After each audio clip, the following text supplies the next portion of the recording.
Olá, muito boa tarde, seja bem-vindo e bem-vinda ao Mundo UFG de hoje. A conversa nesse programa de hoje é a seguinte: será que é possível para o agronegócio ser sustentável na prática, no dia a dia, de fato, e não só uma ideia, com planos mais subjetivos, mas também com ações práticas do dia a dia? A gente conversa sobre isso hoje com especialistas que trouxemos aqui no Mundo UFG. É um papo super importante nesse ano em que a produção de grãos promete bater recorde aqui no país e, ao mesmo tempo, o agro é uma das poucas áreas que estão aí tão promissoras mesmo num ano de pandemia. Ao mesmo tempo, nesse mesmo cenário, a gente vê polêmicas, discussões em torno da questão ambiental, uma visão negativa que o Brasil pode estar passando para o mundo inteiro por conta do desmatamento, principalmente aí da Amazônia, que é o grande foco nesse momento, mas também falando de Cerrado e de outros biomas brasileiros que podem ser atingidos por um agronegócio não feito com tanta consciência, com tanto cuidado, com tanto zelo quanto é necessário. Bom, então eu quero dar as boas-vindas a Josiane Carvalho, fazendo a interpretação em Libras do programa de hoje, e já vou aproveitar para fazer a descrição da Josiane. Além da interpretação em Libras, nós estamos fazendo agora uma autodescrição para sermos o mais acessível possível para quem está nos assistindo e que possa ter algum problema de visão, baixa visão ou que seja uma pessoa cega. Então, estamos aí nessa tentativa de sermos sempre mais acessíveis. Vou ler a descrição que a Josiane mesma escreveu. Ela tem os cabelos na altura dos ombros, cabelos lisos, com mechas no tom de loiro e de cor de pele branca. E a Josiane tem olhos castanhos. Hoje ela está usando roupa preta. Vou fazer minha descrição também. Eu sou Letícia, sou uma mulher branca, tenho cabelos escuros mais ou menos na altura dos ombros. Hoje estou usando um vestido azul, atrás de mim, paredes brancas. Bom, então vou dar as boas-vindas para os nossos entrevistados do primeiro bloco, professor da Escola de Agronomia da UFG, Wilson Mosena, e a zootecnista e promotora técnica de uma empresa do setor aí do agronegócio, a Letícia Leite. Muito obrigada pela presença de vocês. Queria começar perguntando para o professor Wilson, queria ouvir a resposta de vocês dois sobre essa pergunta. É de fato possível que o agronegócio seja sustentável? Ou isso é uma visão muito utópica, ou até uma tentativa de melhorar a imagem do setor para o mundo, para as pessoas? Ou dá para fazer na prática? Professor Wilson, queria que o senhor começasse, por favor. Seja muito bem-vindo. Se puder fazer a sua descrição antes, por favor. Muito obrigado pelo convite, é um prazer estar aqui. Eu sou mais ou menos aí com uns 50 anos, com cabelos curtos, uso óculos, o meu fundo é um armário escuro e estou de camiseta cinza, É uma pergunta muito importante, eu acho que talvez um grande objetivo da cadeia produtiva do agronegócio é a questão da sustentabilidade, em vários aspectos. Um dos aspectos principais é que os nossos produtos são muito para exportação, e logicamente que esses mercados que compram da gente, eles esperam que a nossa produção respeite aí o meio ambiente. Muitas vezes, alguns mercados mais exigentes, se tiver uma visão deturpada, às vezes podem colocar barreiras para os nossos produtos. E um outro ponto é que o próprio produtor mesmo, ele tem que ter uma produção sustentável, porque senão só ele que vai produzir, os filhos e os netos vão ter essa capacidade produtiva diminuída. Então é importante, talvez é o alvo de todo o sistema produtivo, é que ele seja sustentável. E não é um caminho impossível. Eu acho que, na verdade, tem que existir diretriz, mas ele é possível, sim. Letícia, queria te ouvir também. Seja muito bem-vinda, minha xará, hoje.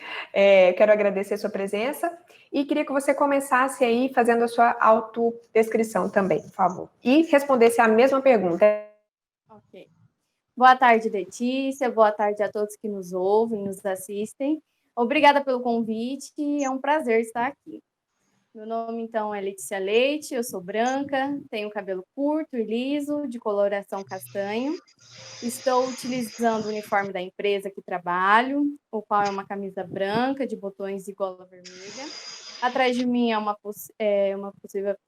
é possível sofá, e o qual estou sentada, a parede amarelada, quadros de figuras geométricas em tons de azul e verde. Bom, respondendo à pergunta, eu acredito sim que, com certeza, o agro pode ser sustentável, né? E a adoção de tecnologias, boa gestão, nutrição adequada, manejo correto do solo, cumprimento da legislação são os principais fatores para o aumento da produtividade e da eficiência que contribuem para a sustentabilidade do setor.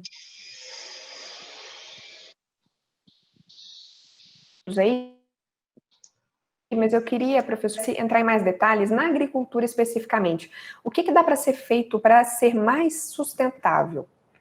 Bem, então acho que uma grande transformação que aconteceu, né, nos últimos anos, especialmente no Cerrado, foi os sistemas conservacionistas. Então, a adoção do sistema de plantio direto, a adoção, né, dos sistemas de integração lavoura-pecuária, a integração lavoura-pecuária-floresta, né, foi estratégias que realmente tiveram impactos positivos, né, nessa questão de degradação, etc. Apesar de que o número do uso de agrotóxicos acabaram aumentando, né? Mas, assim, eu acho que há uma consciência, esses sistemas integrados levaram a cadeia produtiva a pensar que a inovação tecnológica é realmente uma estratégia para produzir, né, conseguir patamares de produtividades muito maiores, né, do que se tinha anteriormente, e sem provocar erosão, sem provocar degradação, né? Então, são exemplos positivos. Mas nós ainda, né, ainda temos algumas áreas, né, que produzem e que às vezes essa preocupação fica deixada para um segundo plano, né? Então, acho que talvez são as políticas públicas, especialmente aí de crédito rural, que devem incentivar esses sistemas cada vez conservacionistas. Então, hoje nós tivemos o programa ABC, que dava linha de créditos, né, para esses sistemas conservacionistas, para os sistemas agroflorestal, para implantar florestas, né, tropicais, às vezes até os sistemas agroecológicos, né? Então, na verdade, eu acho que as políticas públicas têm essa importância, né, de você fomentar sistemas, né, que sejam realmente sustentáveis, né? E eu acho que a gente até inovações tecnológicas para isso já estão disponíveis para o produtor. É uma questão de convencimento, né, e de incentivos para a sua adoção. E Letícia, na área da pecuária, é mais ou menos por aí também o que pode ser feito para ser mais sustentável? Isso mesmo. Dando um parecer, né, sobre aonde estamos hoje na pecuária, o Brasil é uma potência agroambiental, com mais de 60% do seu território destinado à conservação, enorme biodiversidade, tem um código florestal moderno, conservacionista, e a gente pratica a pecuária tropical e com com baixa potência de emissão de gases, né? Uma vez que o mercado global entendeu isso, agora se pergunta, qual que é o nosso plano para toda essa biodiversidade? Aí eu respondo todas as condições para oferecer ao mundo a nossa contribuição como a pecuária sustentável, que leva em conta os limites dos sistemas naturais, modernos, sustentáveis de produção e combate ao desmatamento ilegal. Cabe ao mundo premiar nossos bons exemplos na produção sustentável e pagar pelos nossos serviços ambientais, prestados gratuitamente pelas propriedades particulares, como estratégia de conservação. A nossa floresta é o estoque de carbono e da biodiversidade, além de regular um fator de regulação do clima mundial. Isso deve ser pago, na minha opinião. E focando mais na nutrição animal, os avanços no desenvolvimento de aditivo utilizado hoje, com o objetivo de reduzir a emissão de metano nos processos metabólicos dos ruminantes, a utilização da suplementação e da tecnologia, o Brasil está abatendo cada vez o seu rebanho mais cedo. E assim, podemos dizer que estamos reduzindo a emissão de gases no efeito estufa, por quilo de carne produzido, e isso, na minha opinião, é sustentabilidade. Letícia, você comentou, então, da questão de remuneração. Eu queria entender um pouco melhor. Você acredita que quem consome os produtos que a gente exporta deveria nos recompensar financeiramente, digamos assim, por preservar o meio ambiente aqui? É isso? Não só as pessoas que estão comprando a nossa carne no exterior, né? Eu acredito que uma das soluções para fazer o produtor a motivar a preservar, né, seria uma remuneração no seu produto, tanto no leite quanto na carne, entre outros. Uhum. Professor Wilson, essa questão que a Letícia comentou, né, da exigência ou da recompensa de quem consome esses produtos, eu fiquei pensando, é importante também que quem importe, ou que aqui mesmo dentro do país, quem consuma, exija um certo... Como isso foi feito, né? Qual que é o passo a passo? Isso também pode ser um incentivo, né?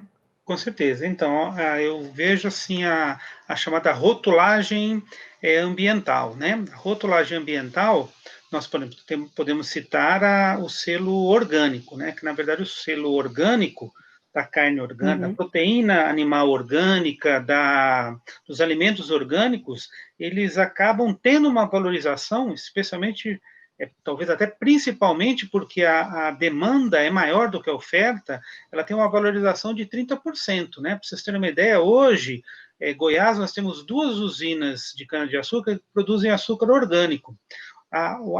Uma das maiores rentabilidades que a usina tem é com açúcar orgânico. Então, é uma forma de diferenciar, né? Na própria pecuária, a carne carbono neutro também foi uma estratégia que o Brasil fez para exatamente diferenciar a carne no mercado internacional. Infelizmente, né, no lançamento da carne carbono zero, nós tivemos aqueles problemas, né, da carne fraca, né, que realmente botou um trabalho fantástico, né, que a cadeia produtiva estava fazendo, né, colocou ela numa situação de vulnerabilidade, né? Mas, assim, em geral, eu acho que produtos de qualidade, né, são valorizados pela cadeia consumidora, né? Agora, hoje, talvez, na cadeia de grãos, o grande problema que a gente está é um déficit mundial da produção de grão. E o nosso principal comprador, que é o Oriente, né, a China, Taiwan, esses compradores são poucos exigentes com relação à legislação ambiental. Mas, por exemplo, o mercado europeu, nós, aqui de Goiás, há 15 anos atrás, 20 anos atrás, o principal rota da nossa soja era o porto de Roterdã, na Holanda, né? Então, o nosso principal comprador era a Europa, que é um mercado exigente, né? A China acabou invertendo, né? A gente, por Oriente, vende isso daí, mas não quer dizer que o mercado europeu não seja o mercado que a gente tem que ocupar, né?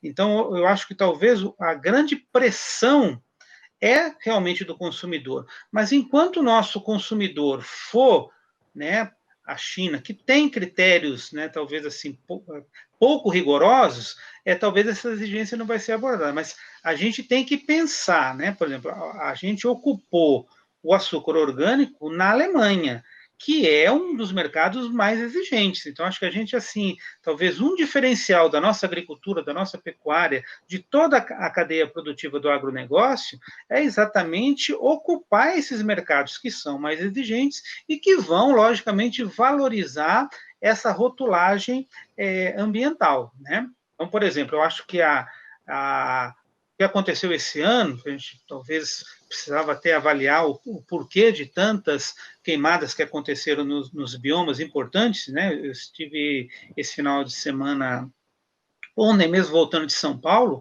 mesmo em São Paulo tem queimadas em áreas de cana-de-açúcar, em área, quer dizer, então entender o que aconteceu, né, com relação a esse fenômeno, porque ele realmente resbalou a imagem que a gente tem de produção sustentável, né? Então, a gente precisa desses espaços conquistados tomar muito cuidado para não, né, trazer uma imagem, né, que possa, como aconteceu com a carne carbono neutro, né, atrapalhar todo um trabalho sério desenvolvido, né? Então, acho que, assim, talvez a cadeia produtiva, ela que sofre mais esses impactos, e, logicamente, que ela tem que defender, a nosso sistema de produção tem essa preocupação ambiental, tem uma preocupação com os povos tradicionais, com os povos originários, né, que tenha toda, né, isso que pode, como se diz, dar impactos negativos à imagem da cadeia, né? Uhum. Letícia, Letícia, posso claro. dar uma pincelada no que o professor falou? Ele Uhum. tocou no assunto da carne carbono neutro. Então, o Brasil, ele, por ser um grande produtor de gado extensivo, ele tem a possibilidade, nós no Brasil, tem a possibilidade de sairmos na frente na produção dessa carne. O protocolo, ele foi desenvolvido pela Embrapa, né, voltado ao carbono presente nos componentes da floresta da integração lavoura-pecuária-floresta, somando a carne baixo carbono, voltada ao carbono removido das pastagens recuperadas. São duas importantes iniciativas para validar a capacidade da neutralização ou da redução da emissão dos nossos modelos de produção. Sem uma validação e a posterior certificação desse atributo, realizada pelas instituições independentes, não é possível torná-lo tangível e transformá-lo em valor financeiro. Letícia, você tocou na questão aí do valor financeiro, que era a minha próxima pergunta. Quando eu falo para o produtor, seja pecuária, seja agricultura, enfim, sobre sustentabilidade, significa menos lucro ou não necessariamente? Ou mais gasto, enfim? Como é que fica a questão da rentabilidade? Porque a gente sabe que é uma preocupação de quem trabalha com isso, né? E que precisa ser levado em conta nessa conversa. Até para ganhar mais força, eu acredito, né? Como é que fica essa questão do investimento, do retorno na área da pecuária? Certo. Eu já ouvi muito nessas minhas andanças pelo Brasil de produtor me perguntando: e aí, Letícia, preservar é um bom negócio para o pecuarista? Sempre nas minhas respostas eu falo, sem dúvida, claro que é um bom negócio, tanto para a fazenda e tanto para aqueles beneficiados, né? Que os recursos naturais, por exemplo, a biodiversidade, o carbono, a água, mas o mundo ainda não valoriza e não paga pelos serviços ambientais prestados pelos nossos biomas. Por isso é urgente a rápida regulamentação dos chamados pagamentos, né? Que reconhece isso através do pagamento de serviço ambiental prestado pela floresta cuidada pelo produtor rural. E aí entra na questão que você comentou, né, professora, de ter uma estrutura, algo mais organizado, né? E aí isso pode partir, ou deve partir do governo brasileiro, porque aí é uma conversa, inclusive, internacional, eu acredito, né? Como é que isso está para ser pensado? Então, eu acho que, na verdade,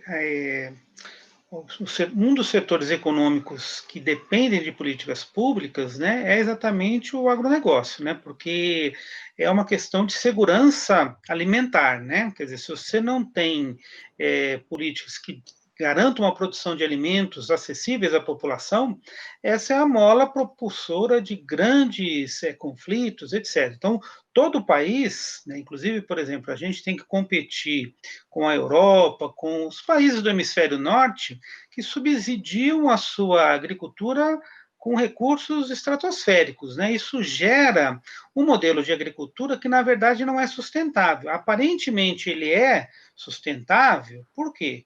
Porque alguém está pagando a conta, né? Que, na verdade, são subsídios nacionais, grandes subsídios nacionais, né?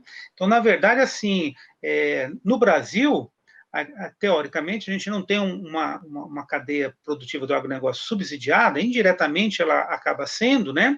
Mas, assim, é incomparável aos subsídios que os países de clima temperado têm.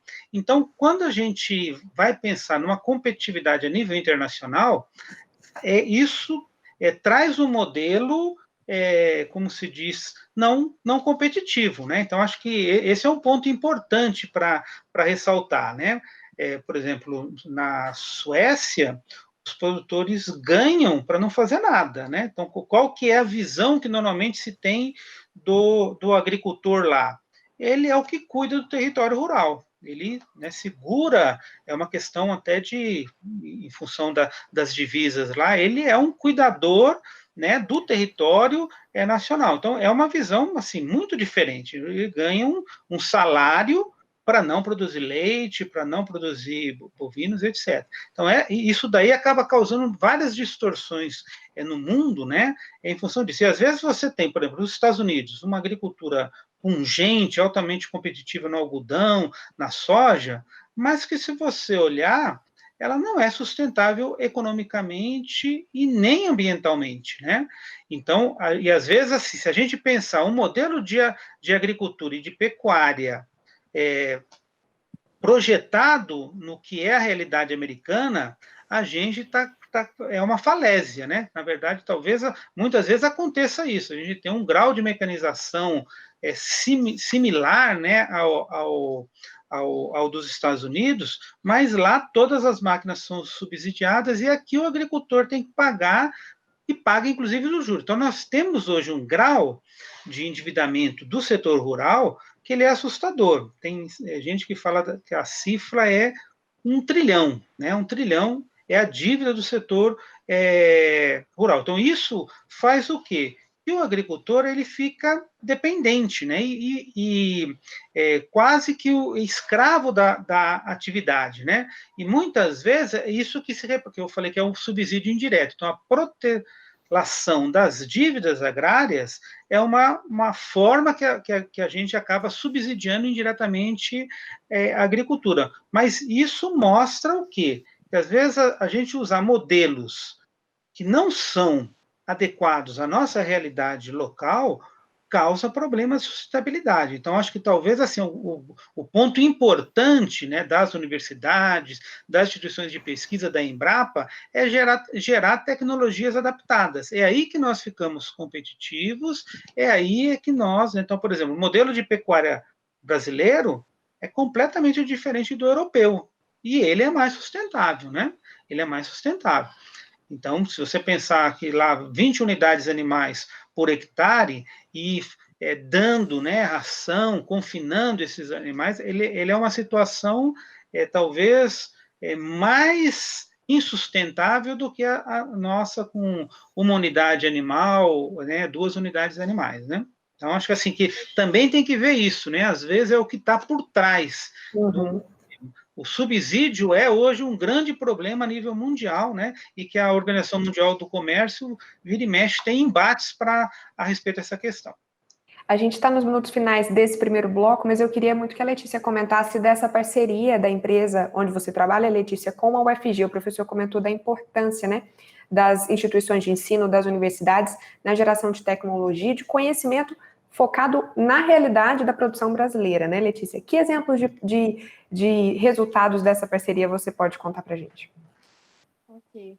Eu sempre penso assim, o que seria das iniciativas privadas sem a parceria de uma universidade para levar a comprovação dos produtos aos clientes, né? Desde o princípio, a empresa onde eu trabalho abraça essa causa e inova nas tecnologias, visando sempre uma pecuária eficiente, com o objetivo de trazer e levar o mais rápido possível a tecnologia da universidade até o produtor. Nós sabemos muito que no meio do ano as fazendas têm problema com pasto devido à seca. Então, no nosso último experimento, em parceria com a UFG, teve como objetivo realizar um confinamento com uso de grão inteiro na recria, ou seja, fazer um sequestro de bezerros com os resultados semelhantes aos demais dos períodos das águas, fora das pastagens. Não poderia deixar de citar o Dr. Vitor Rezende, o Dr. Juliano Fernandes, professores da UFG, parceiros da Agrocria. Muito bacana essa parceria, né? Empresa privada e universidade pública para melhorar sempre e talvez e na tentativa aí também, né, claro, de ser mais sustentável. Quero agradecer muito ao professor Wilson, a Letícia e a Josiane fazendo a interpretação em Libras. A gente vai para um intervalo super rápido, a Josiane continua no próximo bloco conosco e o assunto é o mesmo, agronegócio sustentável, como fazer, onde vive, o que pode ser feito, né? A gente já volta.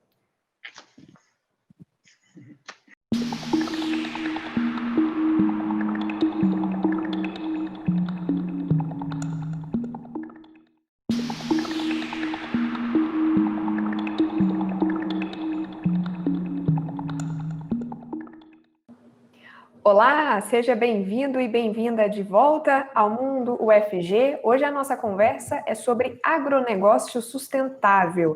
Se é possível ser feito, como ser feito. Na verdade, no bloco passado a gente já aprendeu que é possível sim, é necessário ser feito. Então a gente continua agora a conversa do ponto de vista mais da economia, da preocupação, inclusive com a venda dos produtos que a gente produz e a sustentabilidade, como é que essas duas coisas estão muito relacionadas e a importância do agronegócio para a economia brasileira depende muito disso também. Eu quero agradecer mais uma vez a Josiane Carvalho, fazendo a interpretação em Libras, e mais uma vez eu vou ler aqui a autodescrição que ela escreveu como uma forma de sermos o mais acessível possível. A Josiane Carvalho tem os cabelos na altura dos ombros, são cabelos lisos, com mechas no tom de loiro e de cor de pele, e ela tem a cor de pele branca, com olhos castanhos. Vou refazer minha descrição também, caso você começou a nos acompanhar agora, tenha começado a nos acompanhar agora. Eu sou uma mulher branca, tenho cabelos escuros, mais ou menos na altura dos ombros. Hoje estou usando um vestido azul, atrás de mim, paredes brancas. Então, quero dar as boas-vindas aos convidados do nosso segundo bloco, a professora da Escola de Agronomia da UFG, Cleonice Borges de Souza, e o doutorando em agronegócio pela UFG, Rafael Oliveira. A professora é orientadora do doutorando Rafael na UFG, inclusive, então vai ser uma conversa bem bacana aqui. Eu queria começar, então, dando as boas-vindas à professora, agradecer muito pela sua presença, professora Cleonice, e te perguntar o seguinte: a questão da preocupação, da busca e até da luta por um agronegócio mais sustentável, deixou de ser algo só de ONGs falarem, né? Aquele estereótipo que às vezes a gente tem de só de defensores, ambientalistas, acaba sendo uma preocupação hoje, inclusive de empresários, de gente que trabalha com isso, que lida com isso, né, professora? Seja muito bem-vinda, e eu queria que você começasse fazendo sua autodescrição, por favor. Oi, Letícia, boa tarde a todos que nos assistem. Então, eu sou uma mulher branca, tenho olhos verdes, meus cabelos curtos, junto aqui acima dos ombros. Estou com um óculos de lentes transparentes e uma blusa preta. Muito obrigada por estar aqui. E, de fato, a questão da sustentabilidade conexa à produção em termos de agronegócio, ela não é mais um tema ligado a ambientalistas, a ONG protetoras de animais e de meio ambiente.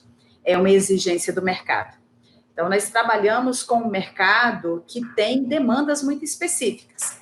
E essas demandas, elas têm uma conexão, mais do que nunca, com a origem desse alimento.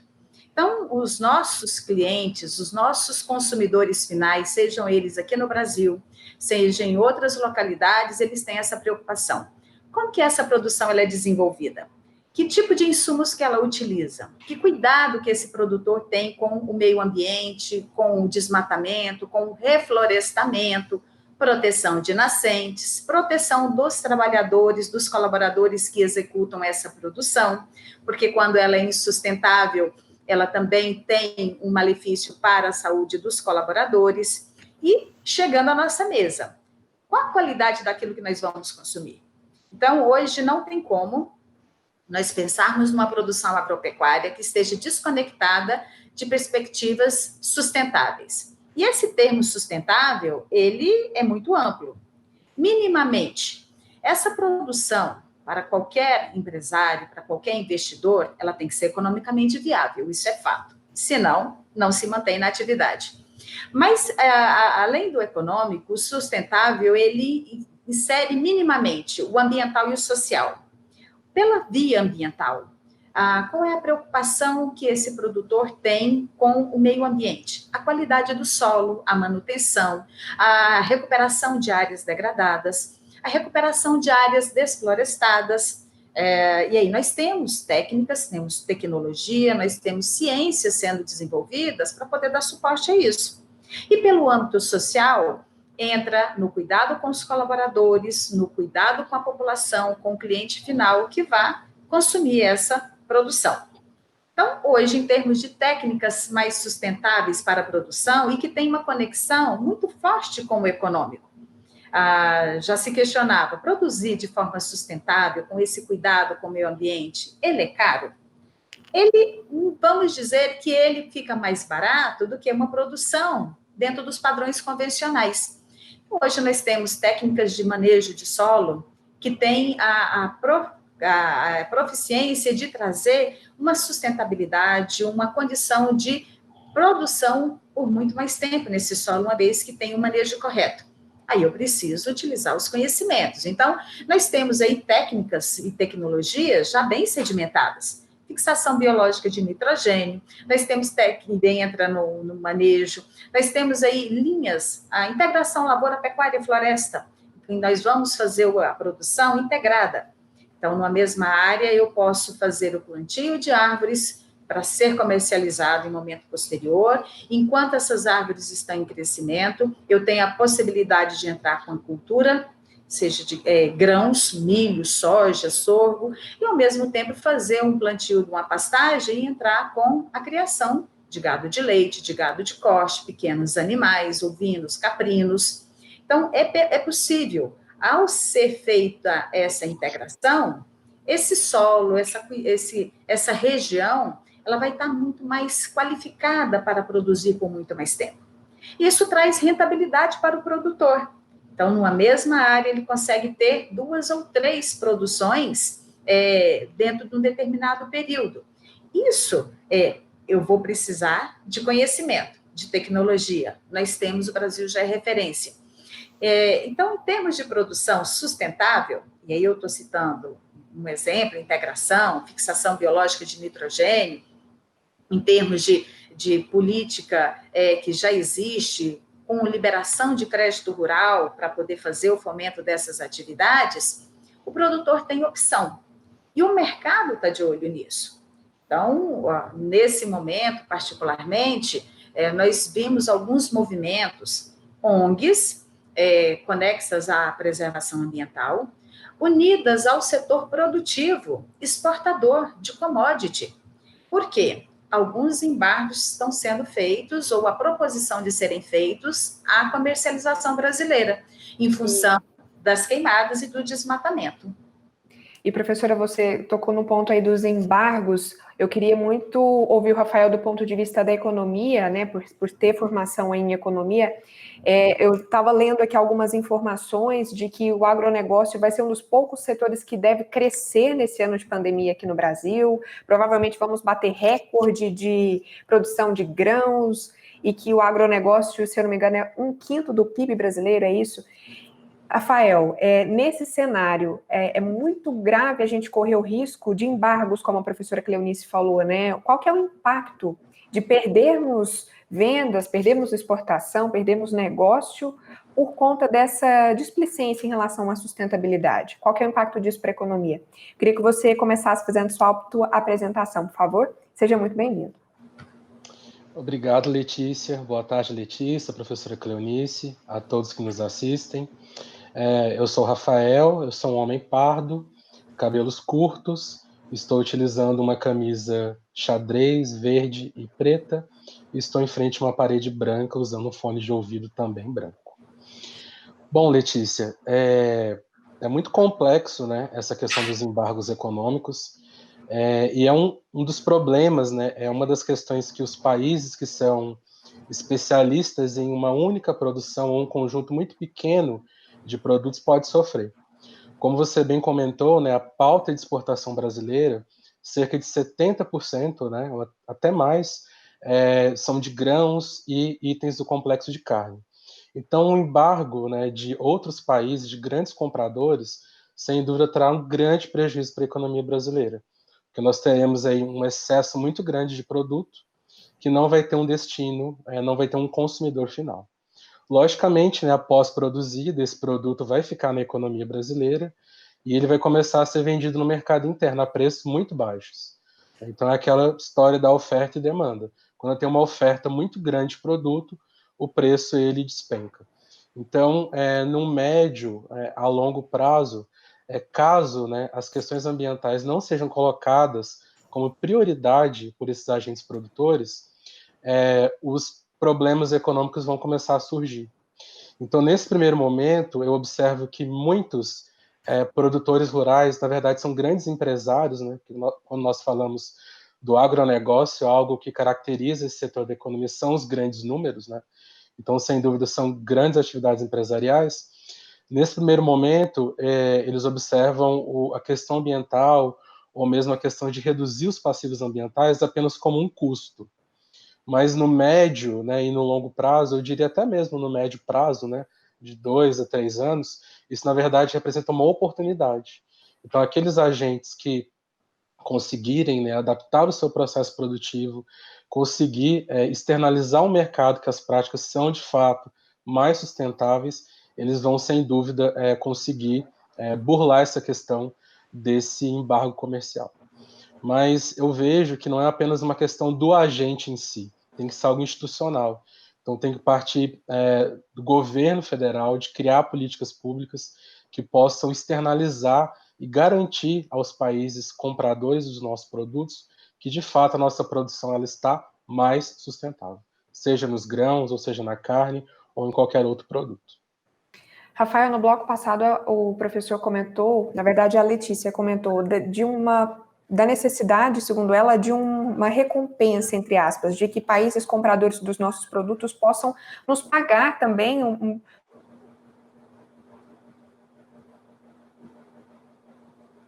E é possível que isso seja promovido em uma conversa aí com compradores internacionais, ou isso já acontece? Existe muito esse diálogo, né? Eu até li um pouco sobre isso na última semana, que essa grande pressão por uma produção mais sustentável no âmbito do agro, ela vem dos países já desenvolvidos. E muito se discute que esse desenvolvimento desses países, ele foi alicerçado exatamente na degradação excessiva do ambiente. Então, é complexo, né? Um país que já é desenvolvido, já tem o social, o econômico e o ambiental bem estabelecido, exigir de países que não têm essa mesma estrutura econômica investam nisso, né? E, de certa forma, acabem canalizando recurso que talvez fosse prioritário, né, para a questão social, ou mesmo para a geração de renda, para canalizar pelo meio ambiente. Então, é um dos argumentos utilizados por países, e o Brasil, infelizmente, está nessa seara agora, de países que não querem assumir esses compromissos, né, com a questão ambiental e exigem, né, ou fazem nessa discussão que seria necessário ter uma compensação. Então, assim, em âmbito internacional, eu não tenho notícias sobre isso, né?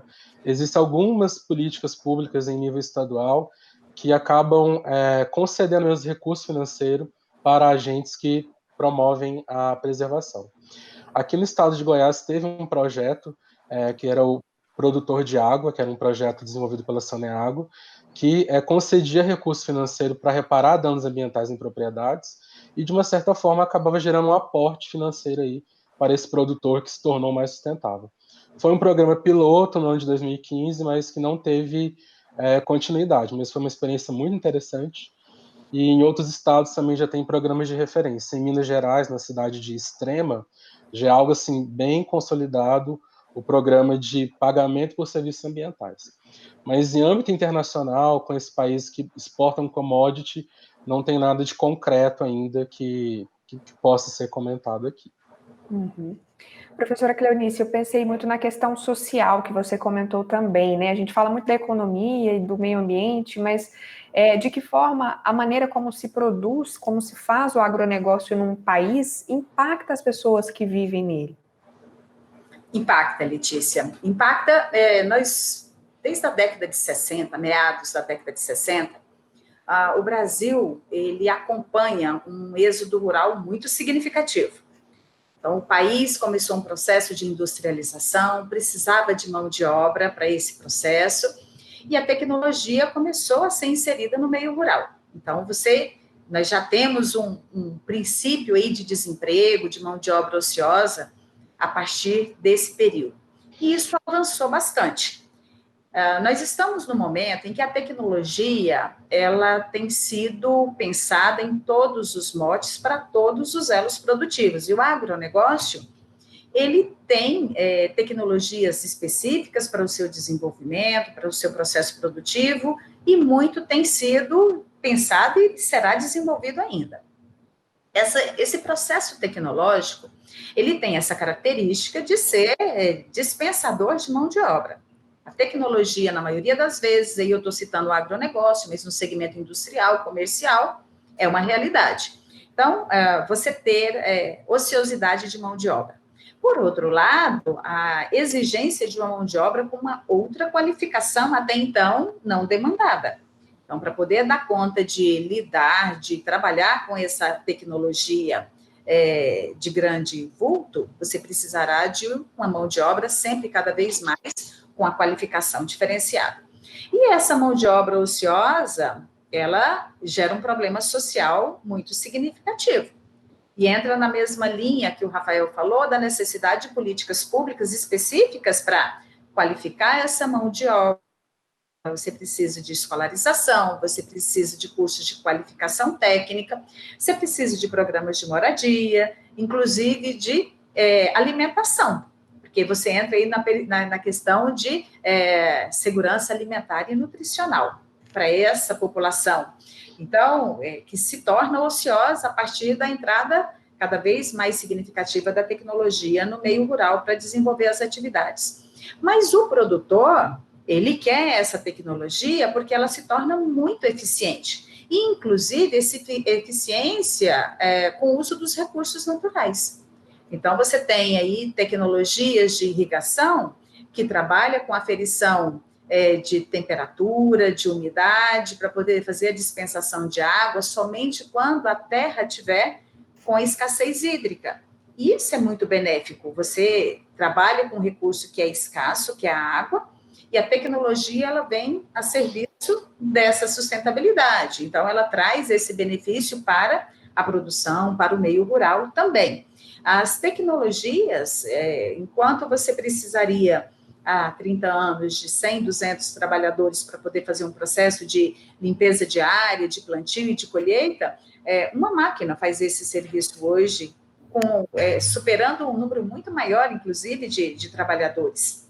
Então, você vê que tem os benefícios, ela gera rapidez, ela gera qualidade no processo, porque são máquinas muito bem estruturadas e medidas para poder fazer a dispensação correta de sementes, de defensivos, que também traz um benefício ambiental, quando eu tenho uma máquina muito bem regulada e ela vai dispensar somente aquilo que é necessário.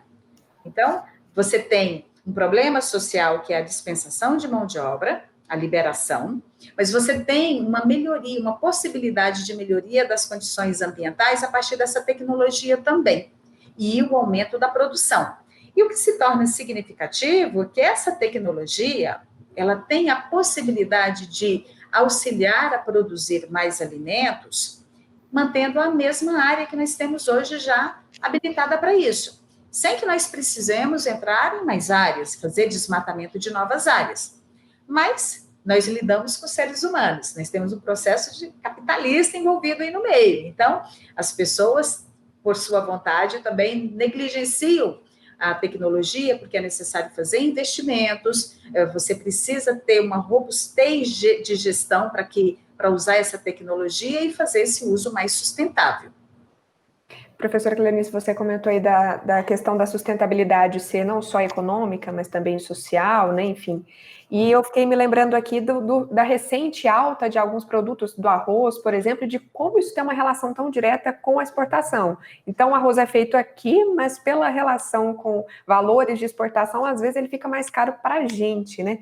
Será que tem maneiras de se pensar uma produção ou um consumo interno aqui mais independente dessa negociação? Seriam, talvez, por exemplo, as políticas públicas que você comentou, professora? A produção do arroz e do feijão, ela tem uma especificidade, vamos dizer, bem a parte da soja e do milho. O que acontece? A produção brasileira de arroz e feijão, ela é consumida praticamente interna. Mas nós ainda demandamos, nós exportamos uma pequena fração do arroz que nós produzimos, exportamos uma quantidade de feijão, mas nós também importamos. Aí, quando nós precisamos importar, nós vamos fazer essa importação a partir do quê? Do dólar vigente. E quando esse produto ele chega no mercado, ele também compromete o preço de venda dos nossos produtos internos. Mas, no caso específico do arroz e do feijão, nós tivemos uma redução na produção. Nós trabalhamos com um estoque mínimo ano a ano. E tem uma produção para dar conta do consumo. A Conab, Embrapa e Conab vinham fazendo algumas análises, continuam fazendo, o Ministério da Agricultura, e dentro das projeções havia uma perspectiva de redução do consumo de arroz e de feijão, consumo interno. Com isso, os produtores também reduziram um pouco a área de produção. Mas, em função, inclusive, de problemas ambientais, de escassez hídrica, nós tivemos comprometimento na produção interna de arroz. E o feijão também, ele tem sofrido com as variáveis ambientais que têm comprometido a produção e a produtividade.